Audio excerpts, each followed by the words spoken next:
My name is John H. Burrows, and I've lived here in Claremore since 1931.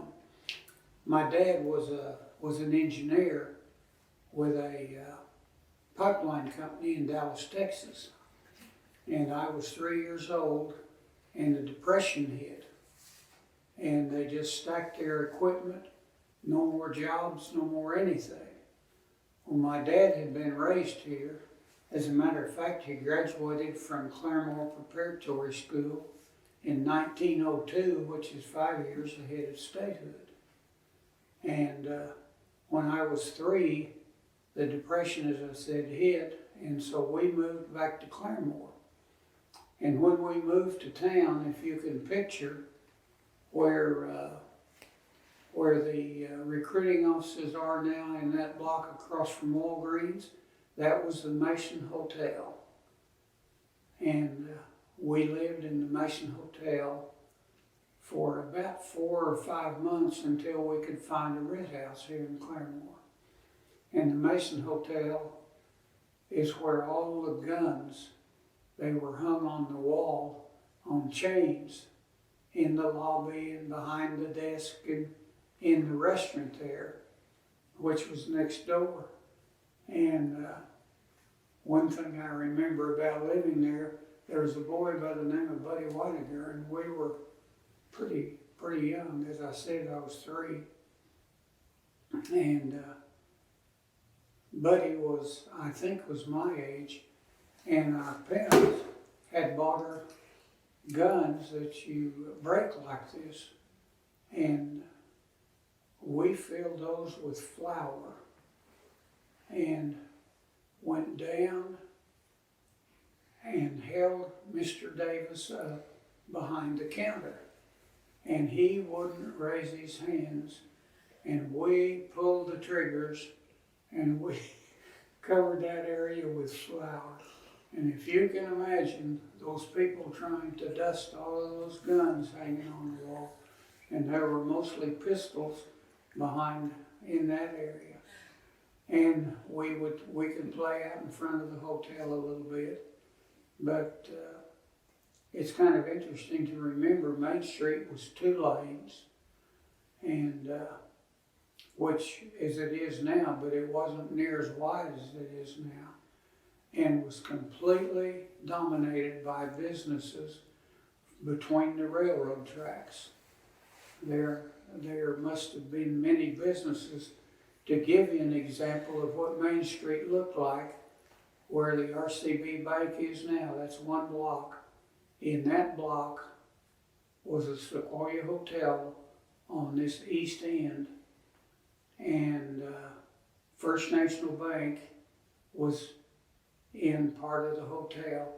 Next door was a jewelry shop, then the hotel lobby, then there was Collins Drug, and behind in the back of Collins Drug was Dr. Bishop, the eye doctor. Next door was a door, and you went upstairs to Dr. Green, the dentist office. Then next door was a restaurant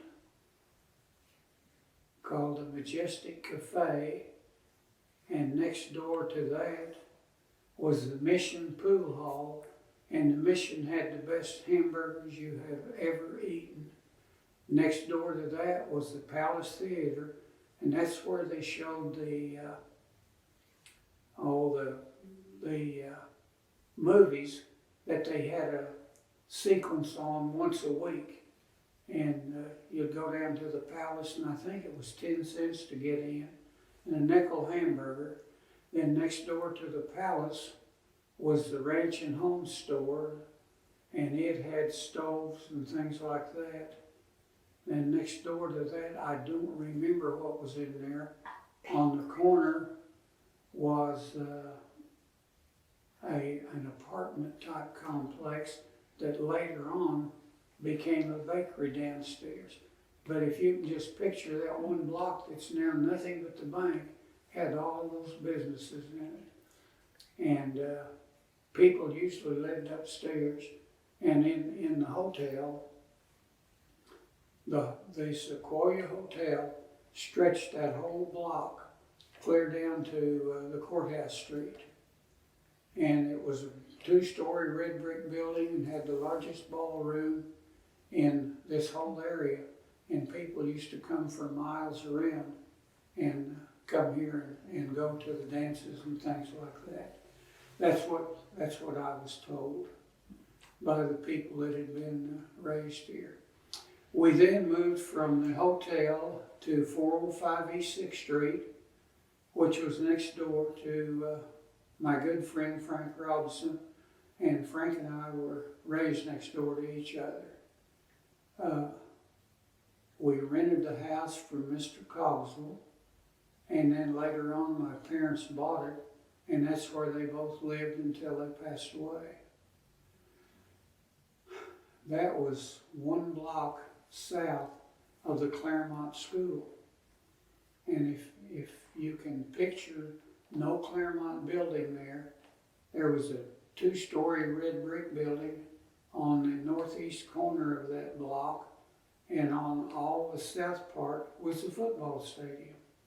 And the guys would go to high school, which is down here on 4th Street, and they'd dress down there, walk up 2.5, 3 blocks, practice football, and walk back and take a shower and dress and go home.